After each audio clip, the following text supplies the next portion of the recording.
orang yang berasal dari dunia yang berbeda, sama-sama terluka. Seorang gadis dari Tiongkok datang ke Roma, Italia. Satu tujuan mencari saudara perempuannya yang menghilang. Menyeretnya ke dunia kriminal gelap yang dikuasai mafia dan jaringan imigran ilegal. Dan seorang pria Italia, pewaris restoran keluarga, hidupnya berantakan dan terancam hancur gara-gara kehilangan ayahnya. Nasib mempertemukan mereka. Dari situ kekerasan dan pertarungan tak terhindarkan. Baku hantam brutal, pengkhianatan dan rahasia gelap masa lalu mulai terbuka. Ini bukan cuma film aksi. The Forbidden City adalah cerita tentang keluarga dan bagaimana dua orang asing bertahan hidup di kota yang kejam dengan pukulan sebagai bahasa terakhir. Tanpa lama-lama, yuk kita putar bumpernya.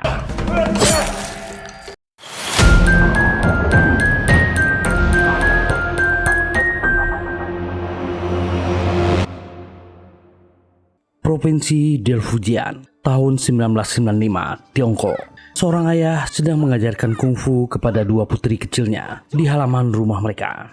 Mei putri pertama dan Yun putri kedua. Yun tampak tak senang dengan latihan yang diajarkan ayahnya. Mei justru terlihat sangat bersemangat.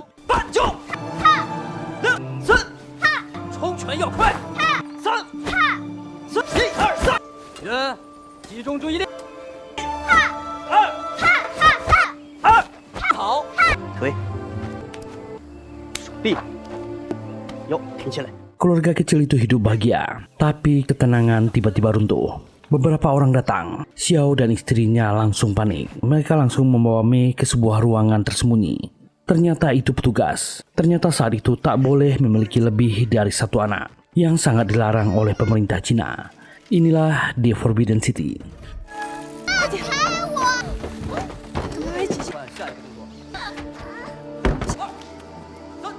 你好，怎么？ 你好，在家教女儿练功。我们会会小礼物。江儿没有岸飘。 20 tahun berlalu, Mei kini telah dewasa, berada jauh dari tanah kelahirannya. Dia sudah di Italia, memasuki negara ini secara ilegal. Dia di dalam truk tua, dibawa para gangster yang memperjualbelikan wanita-wanita Cina ke Italia untuk dijadikan wanita penghibur. Mei terpaksa melakukan ini. Tujuannya hanya satu, mencari keberadaan adiknya, yang dulu juga masuk ke negara ini lewat jalur yang sama. Mereka dibariskan dan diperiksa oleh seorang wanita dan pria tua. Tiba-tiba Mei bertanya tentang adiknya yang bernama Yun. Mereka meremehkannya dan tak ada yang mau menjawab. Salah satu preman menghampirinya dan tangannya dipiting.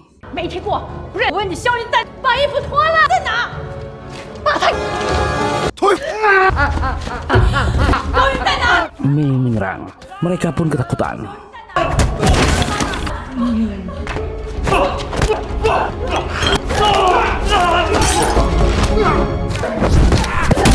Mei memaksa wanita tua ini. Dia mengungkapkan adiknya kemungkinan berada di atas gedung ini. Mei segera bergegas menuju lokasi sambil menghajar para gangster satu persatu.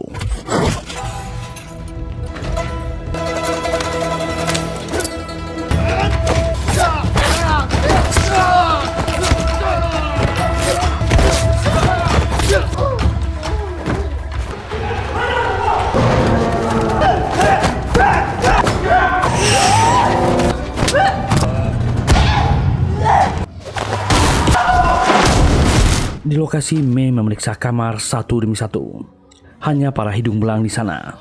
Lelah mencari, dia belum menemukan adiknya. Seorang wanita tua mengaku pernah melihat Yun. Dia memberikan sebuah informasi. Jika dia ingin tahu di mana adiknya, dia harus bertemu dengan seorang pria bernama Alfredo, pemilik sebuah restoran Italia yang tak jauh dari tempat itu. Dan para gangster ini masih memburunya. Mei pun lari dari kejaran para gangster itu. Sampai akhirnya dia memasuki restoran itu. Dan pertarungan brutal terjadi di dapur.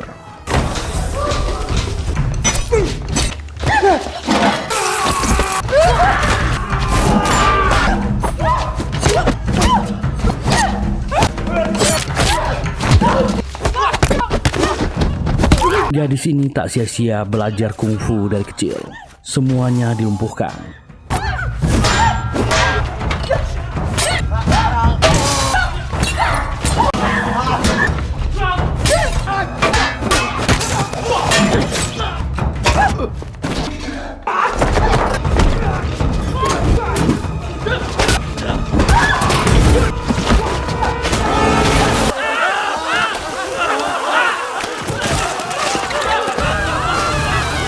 Mei keluar dari dapur. Dia sudah di aula utama restoran Cina itu. Semua mata tertuju padanya, tapi Mei tak peduli. Dia berjalan perlahan, berpapasan dengan sang pemilik restoran, seorang pria bernama Tuan Wang. Wang sebenarnya tak terlalu peduli, tapi dia melihat anak buahnya babak belur dihajar oleh Mei. Rasa penasarannya mulai muncul. Siapa wanita tadi? Mei berjalan menyusuri kawasan pasar tradisional Roma, mencari restoran bernama Alfredo. Akhirnya dengan bantuan ponselnya, dia menemukannya. Mei masuk ke dalam restoran, disambut layaknya pengunjung.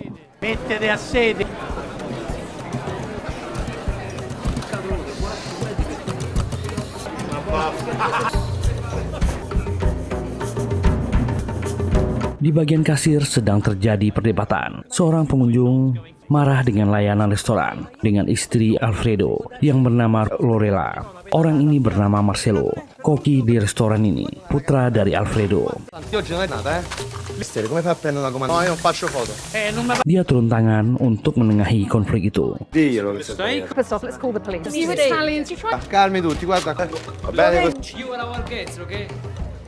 Setelah keadaan mereda, Marcelo kembali ke dapur. Dan dia kaget ada wanita Asia asing di dalam dapur. Gadis ini tiba-tiba bertanya di mana Alfredo, menggunakan bantuan Google Translate di ponselnya. Marcelo menjadi tak nyaman karena wanita asing ini terus mendesaknya. Mei pun memitiknya. Akhirnya Marcelo mengaku dia benar-benar tak tahu di mana ayahnya.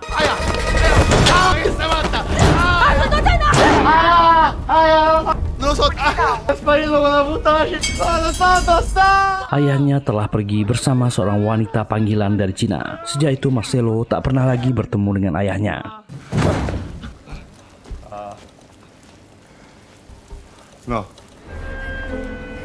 Sementara itu tak jauh dari restoran, seorang gangster bernama Hannibal meluapkan amarahnya pada imigran bernama Malik. Dia marah besar Malik tak mampu menyetor uang sesuai perjanjian. Malik bisa bekerja di Italia berkat bantuannya. Orang ini tak peduli apa kesulitan Malik. Jika Malik tak bisa menyetor uang, maka dia tak berhak lagi tinggal di sana. Vedi di rivediarsi i soldi. T'ho dato un te. Chi ha scritto? Ci faccio l'ubiglio me. Tak lama Hannibal pun masuk ke dalam restoran Alfredo. Dia istirahat sambil menyusun daftar tempat yang akan dia kunjungi. Marcelo mendekatinya. Hannibal adalah sahabat ayahnya. Dia menceritakan seorang gadis dari Tiongkok mencari ayahnya, bahkan sempat memukul. Hannibal tampak marah. Sejak dulu dia memang tak pernah menyukai imigran dari Tiongkok, apalagi mereka membuat onar, melibatkan keluarga sahabatnya. Hannibal meminta Marcelo tenang. Dia akan menuju ke Chinatown bersama dua anak buahnya, Chip dan Davi. Dia akan mencari gadis itu. Se sono permessi dei miei qui, questi musiciani maledetti. Ci faccio lì.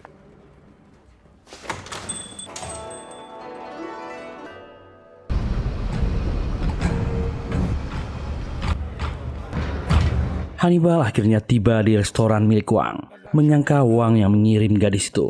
Wang membantahnya, dia tak melakukannya. Dia tak pernah mengirim orang.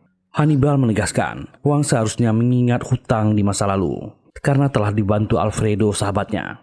Wang kembali menegaskan, dia tak pernah mengirim orang atau siapapun datang ke restoran Alfredo. Tapi Hannibal tak percaya. Dia mengancam Wang dan akan mencari gadis itu. Jika terbukti gadis itu kirimannya, maka dia akan menghancurkan restoran Wang. Wang tetap tenang menanggapinya. Dia memberikan sebuah CD, sebuah rekaman musik. Cobalah sesekali mendengar musik, itu membuatnya rileks. Tapi Hannibal tak peduli. Dia menegaskan Wang sebaiknya mulai belajar bahasa Italia. Sebagai perantauan, Wang harus menghormati mana dia tinggal. Wang tentu tak terima diintimidasi oleh Hannibal, walaupun dia orang perantauan, dan meluapkan amarahnya dengan memutar musik. Di restoran Alfredo, Marcelo melihat ibunya meluapkan emosi. Dia bernyanyi keras akibat perbuatan ayahnya yang berselingkuh dengan seorang wanita Tiongkok. Marcelo mencoba menenangkan ibunya. Rasa kesal menumpuk di dalam diri Lorena. Dia melampiaskan emosinya, berceloteh tentang banyak pria yang mendekatinya dulu. Tapi dia menolaknya demi ayahnya, dan sekarang dia dikhianati. Dopo 30 anni. Lorena memasukkan seluruh dasi kesayangan Alfredo ke dalam sebuah tas dan membawanya ke pasar tradisional. Mereka masih berdebat. Lorena sangat marah dan memberikan tas yang berisi dasi kepada pedagang yang ada di sana. Malam harinya, Lorena sedang membereskan restoran. Hannibal sedang duduk di sana, berusaha mendekatinya. Dia melihat Lorena tengah galau. Hannibal mencoba mendekatinya. Pak tua ini dari muda dulu memang tertarik dengan istri sahabatnya. Dia menggodanya, sembari mengenang masa lalu. Saat mereka masih muda dan menghabiskan waktu bersama. Marcelo tiba-tiba datang. Hannibal merasa terganggu. Dia pun bicara dengan Marcelo, meyakinkan bahwa dia akan segera menemukan gadis Tiongkok itu. Marcelo tahu, walaupun Hannibal terlihat baik, dia tetaplah seorang mafia. Dan keluarga mereka berutang padanya. Marcelo berjanji dia segera mencicil hutangnya. Dia bertanya ciri-ciri gadis yang menghajarnya. Marcelo menjelaskan pada Hannibal dan dua pengawalnya. Dan ternyata Mei mengintip di luar restoran. Marcelo menunjuknya. Chip dan Dale langsung mengejar Mei. Mica te mozzico, Vieni qua. Guarda sastro. Fermati. Dia masuk ke sebuah gedung pasar. Mereka memintanya berhenti. Keduanya meremehkan Mei, menganggapnya terlihat lemah. Tapi mereka tak tahu kenyataannya. Mei tiba-tiba menyerang. Chip jadi korban pertama. Sei proprio una pippa. Stronza.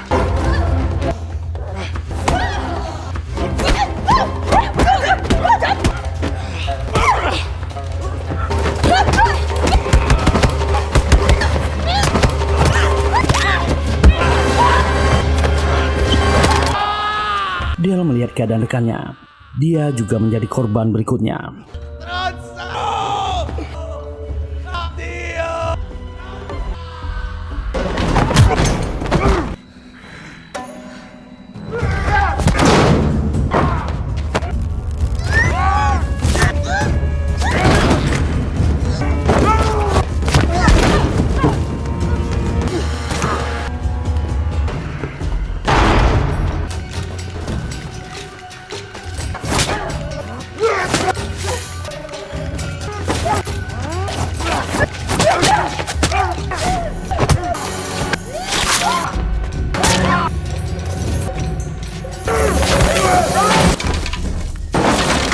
Hannibal yang datang ke sana kaget melihat keadaan kedua anak buahnya. Dia tak menyangka mereka berdua dikalahkan. Chip mengatakan, wanita itu bukan gadis biasa. Dia iblis yang menyamar menjadi manusia. Hannibal sangat marah.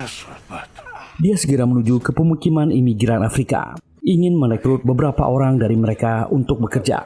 Dia punya tugas. Turuti dia jika mereka masih ingin tinggal di tempat ini. Balik. Sementara itu di restoran, Marcelo akan menikmati makan malamnya. Dan dia dikejutkan oleh kedatangan Mei. Kali ini Mei datang dengan seorang warga pecinan, anak buah Wang yang sudah diajarnya. Bertindak sebagai penerjemah. Mei meminjam mobilnya. Mereka harus ke suatu tempat. Mereka bertiga akhirnya sampai di sebuah lahan kosong. Memaksa mereka berdua menggali. Keduanya tentu takut. Dengan menggunakan skop, mereka mulai menggali. Dan skop membentur sesuatu yang keras.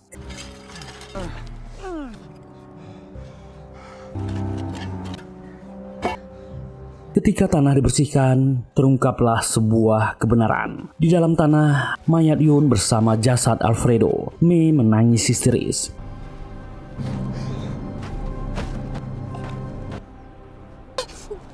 Dia menyalahkan kematian adiknya akibat ulah ayah Marcelo. Mei masih berteriak dan kalap. Marcelo hanya bisa berdiri terpaku. Dia tak paham apa yang dikatakan Mei. Anak buah Wang menerjemahkannya. Marcelo tak bisa menerima tuduhan itu. Baginya, saudaranya lah yang telah menggoda ayahnya. Mei tentu tak terima. Dia sangat marah. Tapi dia sadar amarahnya tak akan membawa adiknya kembali. Dia harus tahu siapa yang melakukan ini. Yang penting adalah membawa jasad Yun pergi agar adiknya bisa mendapatkan pemakaman yang layak. Marcelo pun segera menelpon Hannibal, memintanya untuk datang ke lokasi secepat mungkin. Ayahnya ditemukan tak bernyawa. Saat Hannibal tiba, Marcelo hanya bisa menangis. Dia tak tahu bagaimana cara menjelaskan ke ibunya.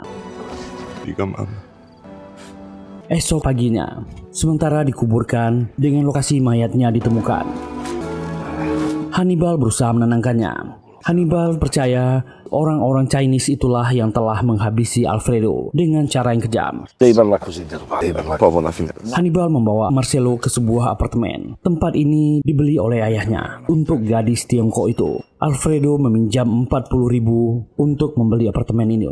Marcelo kaget mendengarnya. Dia hanya bisa duduk menatap foto dirinya dengan sang ayah. Perché era vero. Amarahnya meledak. Dia mengambil pisau dapur. Dia nekat mendatangi restoran Wang untuk menuntut balas. Dengan marah, Marcelo mendobrak pintu restoran. Dia mencari di mana Wang, tapi semua tindakannya sia-sia. Dia dihajar karena hanya punya kemampuan memasak. Diusir dengan mudah oleh para anak buah Wang. Marcelo hanya bisa berteriak dan memaki Wang, menuduhnya yang menghabisi ayahnya. Dari kejauhan, Mei melihat itu. Mei menduga bahwa Wang terlibat di balik kematian Yun adiknya. Mei pun segera menyusup masuk ke gedung itu. Dia memasuki kamar wanita penghibur, lalu merias wajahnya, lalu mengenakan pakaian khas Cina. Dia akan masuk ke aula utama. Sementara itu di dalam aula, Wang sangat bahagia. Dia memamerkan poster putranya yang akan segera menggelar konser musik di hadapan para koleganya. Salah satu rekannya yang bernama Zhang mengejek Wang. Putranya sendiri tak peduli padanya, apa yang membuatnya bangga. Itu membuat Wang sangat marah.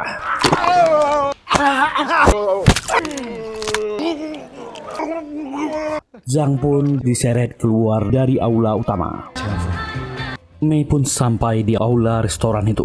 Semua orang asik berjudi. Dengan langkah pelan, Mei mendekati Wang, memainkan tusuk konde di tangannya.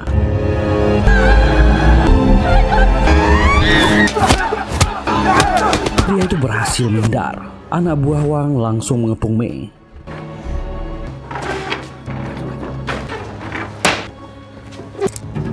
Para tamu segera berhamburan keluar.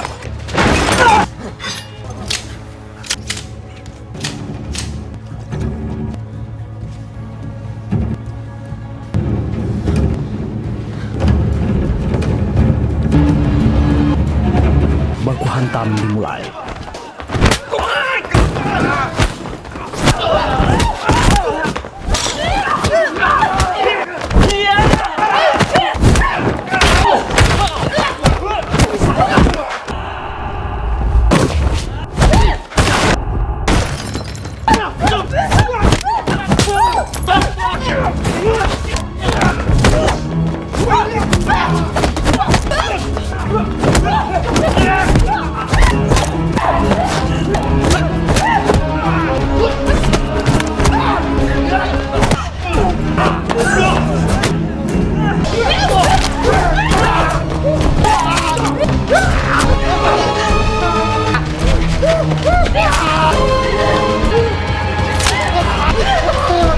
Mei mulai kewalahan.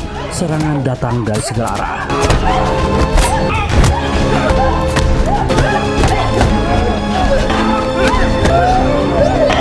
Dia sempat akan mendekati Wang, tapi lawan terlalu banyak yang mengejarnya. Mei terluka.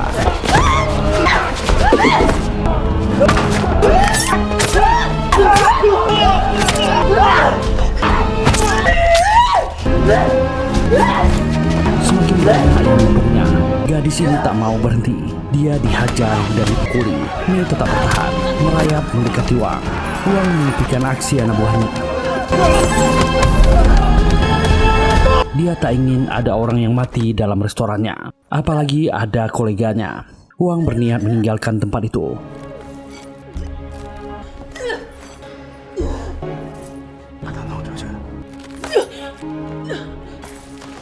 Tapi Mei tiba-tiba bangkit dan menyerang. Kekacauan kembali terjadi.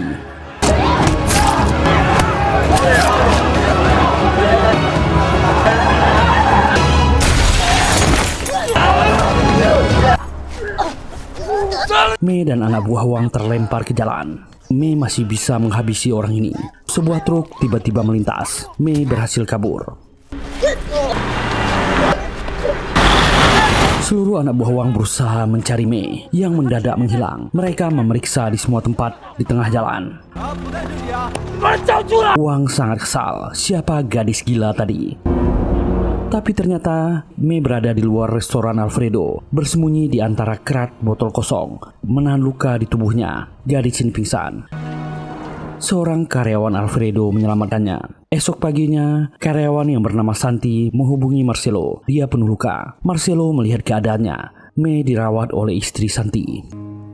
Santi ingin gadis itu segera pergi dari rumahnya. Kondisi rumahnya sempit. Jumlah anggota keluarganya banyak. Dia tak ingin ambil risiko. Wanita ini telah menjadi buronan para gangster Cina. Sudah ada posternya. Demi keselamatan keluarganya, bawa dia dari sini. Marcelo pun segera membopong Mei. Tak sanggup berjalan, Marcelo menggendong Mei, membawanya menuju apartemen yang dulu dibelikan ayahnya untuk wanita selingkuhannya. Mei disembunyikan di tempat itu. Malam itu Marcelo menemui Hannibal di sebuah lokasi. Setelah menerima telepon darinya, Hannibal berkata, mereka harus bertindak cepat agar semua masalah ini diselesaikan. Hannibal ingin mobil milik Marcelo harus dibakar. Dia khawatir ada alat pelacak dari para gangster Cina. Hannibal tak ingin polisi menaruh kecurigaan pada mereka. Hal itu bisa fatal. Mereka sepakat membakar mobil itu untuk jaga-jaga. Esok paginya Marcelo memberikan obat kepada Mei agar dia mengobati luka di tubuhnya dan menyiapkan sarapan untuk Mei. Marcelo meminta maaf. Dia hanya bisa menyajikan pasta, bukan masakan Cina. Dia hanya ahli memasak masakan Italia. Mei mengatakan tak perlu minta maaf. Makanan ini enak sekali. Setelah itu Marcelo pergi meninggalkan apartemen. Untuk jaga-jaga, Marcelo mengunci pintu dari luar. Mei yang sudah sadar mulai curiga. Kenapa dia dikunci? Membuat gadis ini marah. Dia mengacak isi apartemen, menduga Marcelo memiliki niat jahat pada dirinya.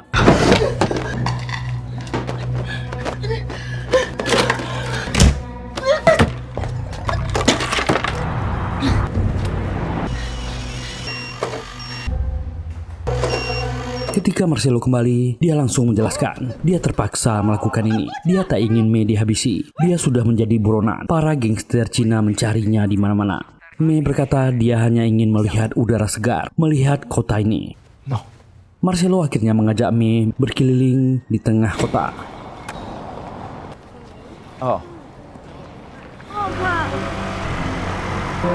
Bella? Questo è Palazzo Roma. Mei sangat takjub melihat kemegahan serta keindahan kota Roma. Ini adalah pertama kalinya dalam hidupnya dia merasakan kebebasan yang sesungguhnya. Marcello! Teatro Marcello! Ciao Roma! Cicerone che so stato.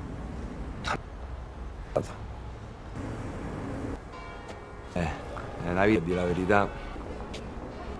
Oh. Non sapevi. Sejak kecil, Mei jarang diizinkan keluar rumah. Peraturan negara melarang sebuah keluarga memiliki lebih satu anak. Sejak dia dilahirkan, Mei selalu terkurung, bahkan tak bisa sekolah. Selama 20 tahun, Mei menyimpan rasa iri terhadap adiknya Yun. Bisa bebas, bersekolah, menonton bioskop, memiliki teman-teman di luar sana. Tapi Mei tak pernah bisa membenci adiknya. Setiap malam, Yun selalu memeluk Mei. Hanya adiknya yang benar-benar peduli dan memahami perasaannya. Ada satu cara agar Mei bisa diakui oleh negara, membayar denda dalam jumlah besar kepada pemerintah Tiongkok. Karena itulah Yun memilih pergi ke Italia untuk mencari uang denda untuk membebaskan kakaknya. Setelah mendengar kabar Yun meninggal, Mei tak bisa tinggal diam. Dia tahu apa yang adiknya lakukan. Baginya satu hal pasti, kematian Yun harus dibalas. Marcelo terharu mendengarnya. Marcelo mencoba menahan Mei agar dia tak nekat. Dia hampir kehilangan nyawanya. Mei tiba-tiba menjatuhkannya. Dia mencium Marcelo. Mereka jadi saling suka, sebuah tindakan spontan. Itu sesuatu yang berbeda dan baru bagi Mei. Untuk pertama kalinya dia merasakan sebuah ciuman. Keduanya pulang. Di motor, Mei memeluk erat Marcelo. Mereka sampai di rumah. Marcelo meminta Mei istirahat di kamarnya. Keduanya saling tersenyum. Itu malam yang menghangatkan hati keduanya. Marcelo bangun dari tidurnya. Ada orang di sampingnya dan mengira itu Mei. Tapi ternyata itu ibunya. Dia berada di apartemennya sendiri. Dia pun bangun. Ibunya jujur pada anaknya. Hannibal mengajaknya makan malam. Hannibal sepertinya tertarik dan serius dengannya. Marcelo memberi ibunya dukungan. Dia berhak bahagia. Dan siang itu Marcelo kembali ke apartemen, membawa makanan untuk Mei. Tapi sesampai di sana, Mei tak ada. Dia mencarinya di setiap sudut rumah.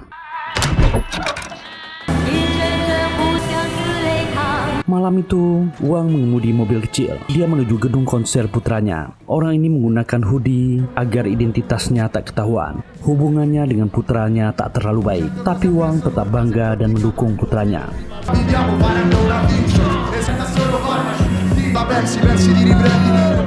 Putra Wang yang bernama Wei pun tampil. Wang sangat bahagia melihat putranya.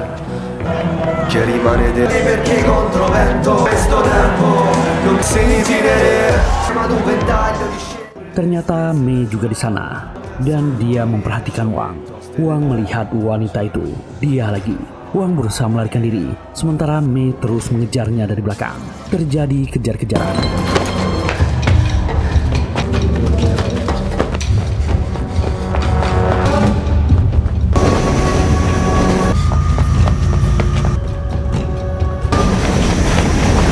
Akhirnya mereka berdua sampai di sebuah gedung kosong. Mei memeriksa tempat itu. Tiba-tiba Wang menyerang dengan pedangnya, lalu bersembunyi.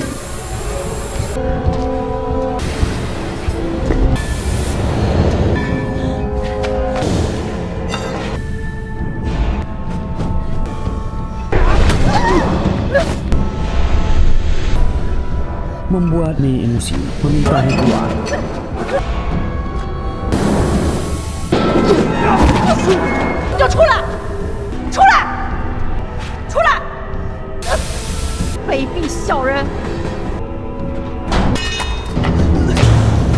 Akhirnya Mei menemukan Wang.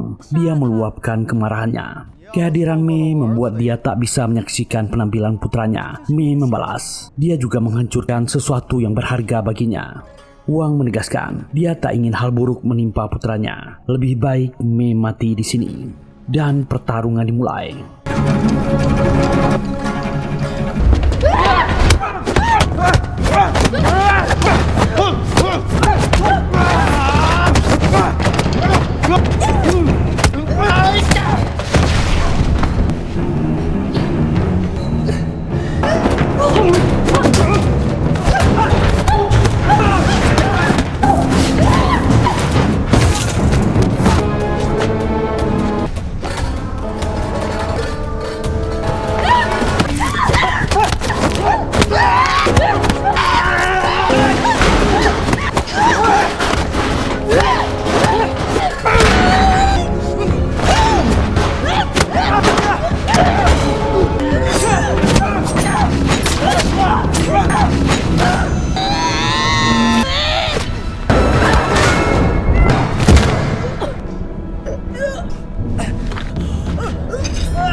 Wang terluka di perutnya. Dia berjalan menjauh, mencari tempat yang sepi.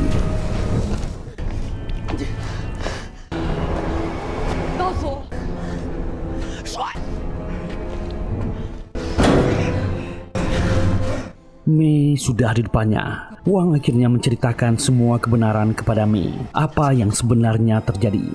Saat itu Alfredo berada di restoran bersama Yun. Yun adalah salah satu gadisnya dan Alfredo berniat menebusnya. Dia menandatangani surat perjanjian hutang piutang. Dia akan membebaskan Yun dengan syarat Alfredo menyerahkan aset kepemilikan restorannya kepada Wang. Alfredo benar-benar cinta mati pada Yun. Dia rela menyerahkan segalanya. Hannibal berada di sana, mencoba menghentikan kegilaan Alfredo. Alfredo sudah tua. Dia seharusnya tak lagi dikuasai oleh nafsunya. Restoran itu adalah warisan turun-temurun keluarganya. Tapi peringatan itu tak mampu menggoyahkan tekad Alfredo. Situasi makin memanas.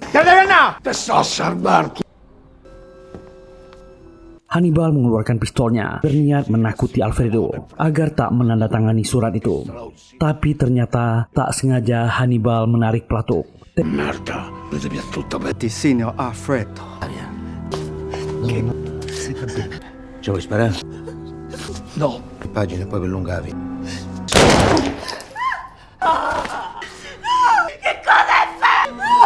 Dan Alfredo meninggal. Wang tak ingin ada saksi hidup. Terpaksa menghabisi Yun yang saat itu menangisi kematian kekasihnya.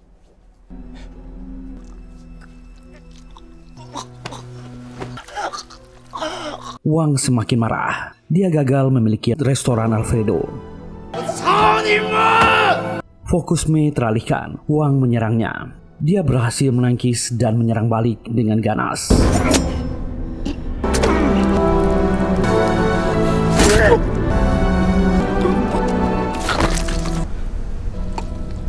Esok harinya berita kematian menyebar luas di kota Chinatown, Roma. Putra Wang, Wei, sama sekali tak menyangka ayahnya akan meninggal. Berita itu juga sampai ke telinga Marcelo. Mei pun menceritakan semuanya pada pemuda ini, termasuk kisah ayahnya yang mati di tangan sahabatnya sendiri. Mendengar itu, amarah Marcelo meledak. Dia keluar dari apartemen dan mengunci pintu kamarnya. Dia tak ingin Mei menghentikannya. Dia pun menuju restoran karena malam itu Hannibal akan makan malam dengan ibunya. Mei berusaha keluar dari apartemen melalui rooftop, berusaha mengejar dan menghentikan Marcelo.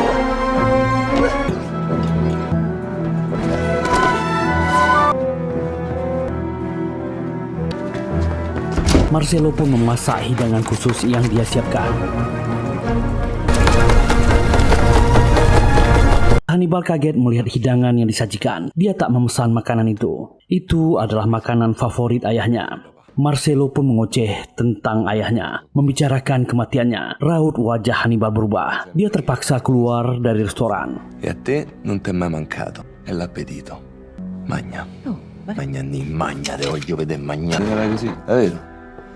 Sementara itu, Lorena kebingungan melihat perubahan sikap putranya, bertanya-tanya apa yang terjadi. Marcelo tak mengatakan apapun pada ibunya. Dan tak lama Mei pun sampai di restoran. Tapi hanya ibu Marcelo yang di sana. Mei pun menceritakan semua kebenaran padanya. Hannibal tampak gugup melihat Marcelo yang terus mendekatinya, bertanya bagaimana ayahnya meninggal. Dillo! L'hai ammazzato tu il tuo migliore amico. mio migliore amico. Dillo! Hannibal berjalan menjauh. Marcelo terus mengikutinya dan bertanya kenapa dia melakukan itu pada ayahnya. Marcelo memakinya. Hannibal yang terdesak mengeluarkan pistolnya. Hannibal akhirnya terpaksa mengaku. Dia melakukan semua itu karena tak ingin satu-satunya harta keluarga Marcelo dirampas oleh orang-orang Tiongkok. Tapi Marcelo tak peduli dengan penjelasan itu. Marcelo meminta Hannibal untuk menembaknya. Kedua wanita itu tiba. Hannibal hanya bisa menatap Lorena dan Mei. Marcelo tetap mendekat dan pistol berbunyi. Tapi justru Hannibal yang jatuh. Mafia ini memilih menghabisi dirinya sendiri.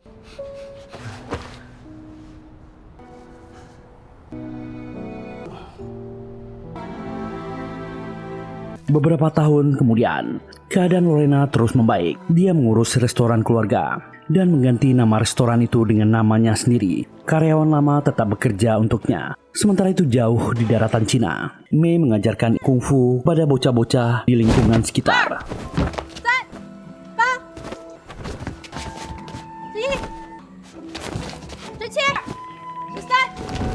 Latihan hari itu berakhir. Para orang tua menjemput anaknya.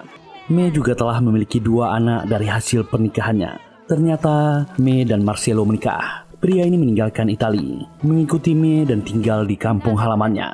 Memutuskan tinggal dengan istrinya, hidup bahagia dengan keluarga kecilnya. Akhirnya film ini selesai. Semoga terhibur menonton video ini. Terima kasih sudah meluangkan waktunya. Jika suka dan terhibur dengan video ini, silahkan tekan tombol like, subscribe, dan nyalakan loncengnya. Tetap sehat dan tetap bahagia. Kita jumpa lagi di video berikutnya. Bye.